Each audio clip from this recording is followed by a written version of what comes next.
Well, good morning, ladies and gentlemen. Bonjour, mesdames et messieurs. It's a pleasure to be with you here this morning, joined by our House Leader, John Fraser. Late last week, Statistics Canada released their monthly jobs report, and the news for Ontario is stark. The unemployment rate in Ontario is now 7.6%, the highest it's been since May of 2014. You might remember that from 2014 until 2018, Ontario led the G7 in job growth. But since Doug Ford's election, that progress has been squandered. Amongst Canada's 20 largest metropolitan areas, Windsor posted the highest unemployment rate at 8.7%. Toronto is quickly behind it at 8.1%.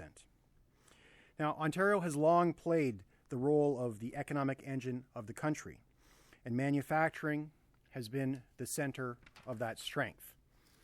But under Doug Ford's leadership, we've seen a decline in the manufacturing sector. We've seen tens of millions of dollars spent on government advertising telling us that manufacturing jobs are back and that the sector is flourishing. And that's just wrong. This month, manufacturing jobs fell by 20,000. And this brings total manufacturing job losses for the year to over 33,000 jobs lost in Ontario. And since Doug Ford's been elected in 2018, job losses in manufacturing in Ontario have been 18,000. We've also seen tens of millions of dollars spent on government advertising telling us that construction is booming and that the government has a big plan to build big things. Well, this month in Ontario, we lost 1,500 construction jobs, meaning that in the last year, we've lost over 31,000 construction jobs. The two-year job decline in construction is close to 40,000, which will make it the most severe contraction in the construction sector since the recession of the early 1990s. Now, these numbers aren't just statistics. They're real people, real families with real needs and real troubles. So in addition to the tens of thousands of newly unemployed Ontarians who were already struggling with one of the worst affordability crises we've had in a generation, there are more than 2.5 million Ontarians without a family doctor. Everyone that I know, and I would hazard to guess everyone that you know or a close friend of yours or a family member, knows someone who is looking for a family doctor. They have family or friends who can't afford to pay the rent, or let alone contemplate the dream of achieving home ownership and growing a family. Now, Doug Ford and his high-tax Tory government likes to blame their troubles on Ottawa. They like to blame the Bank of Canada. But the reality is, over the same time period, Alberta has added manufacturing jobs this month, and they've added manufacturing jobs over the course of the year. BC has added 14,000 construction jobs this year. Quebec has added 12,000 jobs in construction and almost 10,000 in manufacturing. Now, they deal with the same federal government as Ontario. They deal with the same Bank of Canada as Ontario and the rest of us. Now, Ontarians are struggling. And as every month goes by, those struggles are getting harder and harder. And as every month goes by, Doug Ford's spending on propaganda gets higher and higher. And while Doug Ford won't propose any actions to make life affordable for families, Ontario Liberals will, and we have. We've proposed a middle-income tax cut. We've proposed the elimination of the HST from home heating and electricity bills. And those two measures will save Ontario families over $1,100 a year. We've also proposed a $1,000 tax credit for children's extracurricular activities and sports to help them stay fit and active. These are concrete measures that will keep more money in families' pockets and help them get by day to day. But moreover, we've proposed, and the government has rejected, cutting the small business tax cut in half. This tax cut would have saved small businesses up to $18,000 a year. Now, when unemployment is at the highest it's been in a decade, when youth unemployment is at 17%, the highest in the country, this measure to help small businesses could have meant that they hire that extra employee, that they bring on that extra student, that they offer that extra shift over the weekend or later at night. All of these measures would have helped small business. They would have helped families. They would have helped young people. They would have helped create jobs to inject more money into the economy. And they would have ensured that Ontario families are prospering. And all of those measures have been rejected by the Ford government. Thanks, Stephen. Every day, Doug Ford tells us just what a great job he's doing, either through the media or the millions of dollars he's spending on taxpayer-funded ads. Every day, Doug Ford tells us he's doing a great job. And yet last week's job numbers are just another example of how things are headed in the wrong direction. A 7.6% unemployment rate is the worst number in a decade outside of the pandemic. A 17% youth unemployment rate doesn't give them much hope for the future. BC, Alberta, Quebec, jobs are going up. Ontario, jobs are going down. Bottom line, Doug Ford is not doing a good job on jobs. And 6.5 years in, people have to ask themselves, is my life any better under Doug Ford? Do I have a job? Am I worried about losing mine? Do I have a family doctor? Or am I worried about losing the one I have? Are my kids getting what they need in school? Can you afford your rent? Can I afford my mortgage? Is life any more affordable? And 6.5 years in, by almost every objective measure, things are worse for Ontario families. And now with the changes south of the border and the threat of tariffs, Doug Ford's job should be, most importantly, about people's jobs.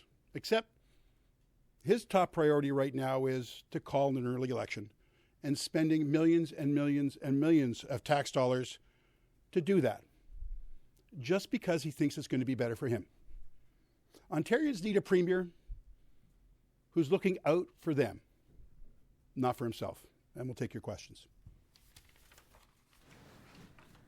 I mean, I look at the labor survey every month, and it does. The jobs in this province often go up much more than they go down. Lots of jobs get added to the service sector. What's the problem? Well, we are actually down 18,000 jobs, I think Steve mentioned earlier, since 2018. Manufacturing jobs. Mm-hmm. Okay. So this is the thing the government touts all the time. They spent $20 million on 3 months, in 3 months, on one ad to tell us it's all happening here. And I think it's fair to say that by any objective measure, life's not better. Life's not any more affordable.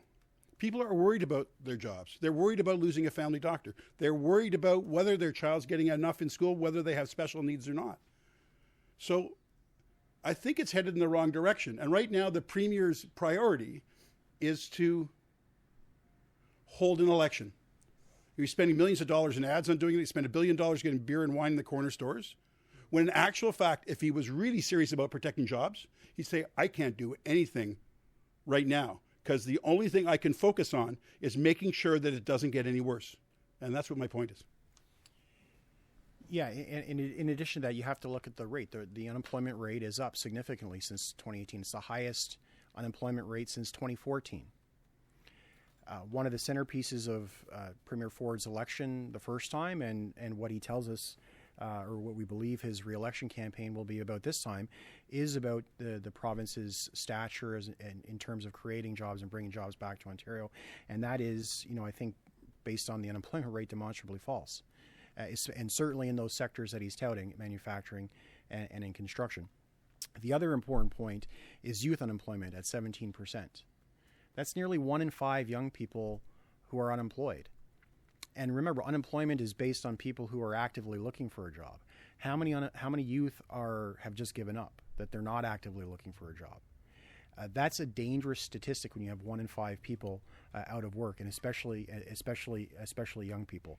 That doesn't bode well for our future. And we all know that the tsunami of seniors is here, and it's only getting bigger over the next number of years.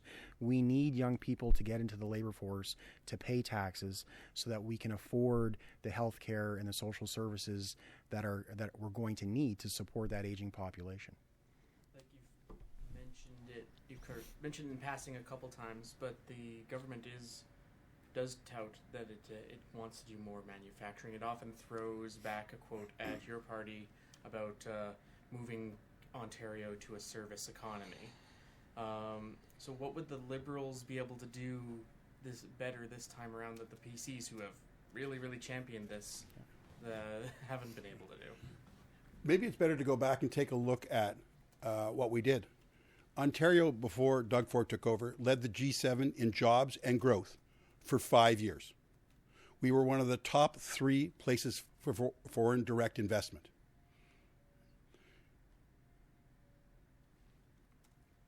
Education should be a priority because we know that we want to have the best paying jobs. We want to have the most skilled workers. That's why we led the G7 in jobs and growth. And right now, we're not even leading Canada. Sorry, Steve. Yeah, no, I think that's bang on. So, well, we've seen Doug Ford and Prime Minister Trudeau open all of these different manufacturing plants or break ground. They haven't opened them. They've committed money to them. There's a difference. But do you think those projects are just not going to come through, or will they improve manufacturing numbers later once they're operating? Do you think this is this going to get better, and you're just complaining now before everything gets started? Well, the reality is the numbers, we can't hypothesize about what might come in the future. We can deal with what we have today in the present, and Doug Ford has had 6 years to manage what would be arriving today in today's present. And the reality is today, unemployment is higher than it was when he got elected. It's higher than it's been in a decade. The number of Ontarians without a job is higher today than he was elected. Youth unemployment, nearly 1 in 5 don't have a job. Families can't pay the rent. They can't buy a home. Construction workers are leaving the province. And you have to ask yourself why. Not only are construction jobs down, but many are fleeing Ontario. When you don't have a family doctor, when your kids' schools are falling apart or overcrowded, and when you can't afford to live somewhere, you're going to look at your options.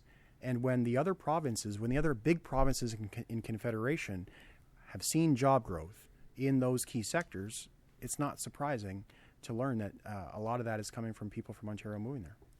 And just throw in one more right now. I think if you take a look at the government's making a bet on certain businesses, right now there's a lot of money being put forward for auto, and that's important. That's good.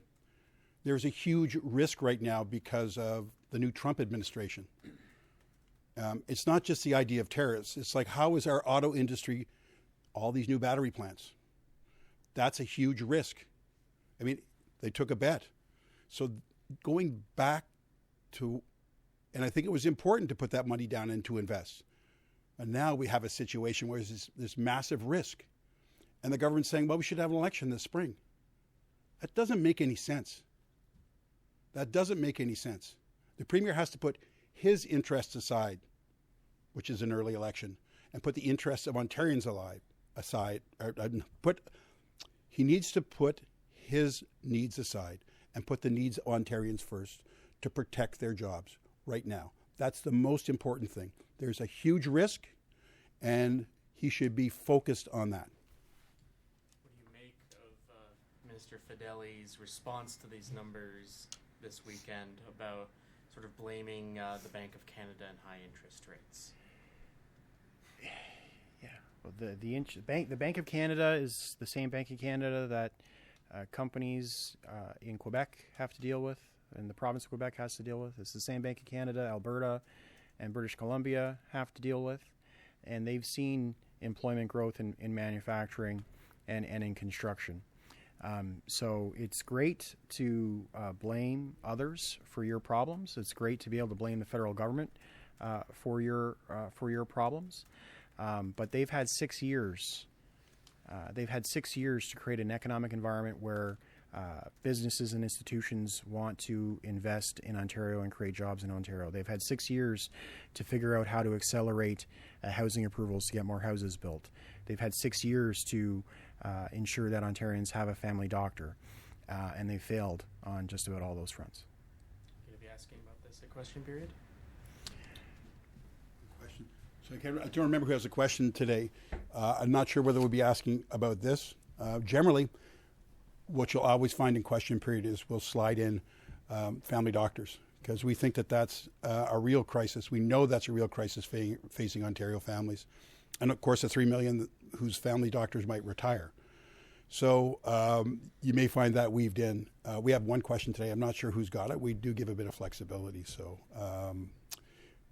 the other thing that I wanted to add is, there's this kind of pathology with Doug Ford that he likes to point the finger, right? But he's not ready to lift a finger to do those things that are necessary. It's all well and good to blame somebody else for your troubles. But most people just try to fix the things they can fix. And that's what Doug Ford should focus on. Awesome. Thanks, guys. Thank you.